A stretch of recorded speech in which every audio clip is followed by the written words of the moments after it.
ఈరోజు దేవుని కృప అనేక గృహాల మీద ఉంది గనుకే శత్రువు లోపలికి వెళ్ళలేనటువంటి పరిస్థితి. హల్లెలూయా.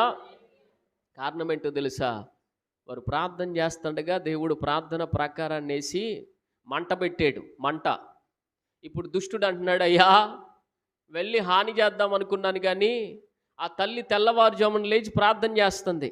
ఆ తల్లి అసలు ఎప్పుడు పుట్టిందో, ఏ కడుపును పుట్టిందో ఆ తల్లి తెల్లారగడ్డ లేచి ప్రార్థన చేస్తుంది. అందుకని నా చర్యలు ఏమీ అక్కడ పనిచేయట్లేదయ్యా. ఇది ఎంత గొప్ప మాట తెలుసా? అపవాది చెప్తుంది దేవుని దగ్గర. ఈరోజు మీరు జ్ఞాపకం చేసుకోండి, కంచె వేసి దేవుడు అగ్నిగా దాన్ని మలచాలంటే, కంచేసాడు బాగానే ఉంది, అగ్నిగా అది మలచబడాలంటే నిత్య ధూపము ఆ యోగ్యమైన గృహములో ఉండాలి. హల్లెలూయా. నిత్య ధూపం అక్కడుంటే మంట మండుతూనే ఉంటుంది.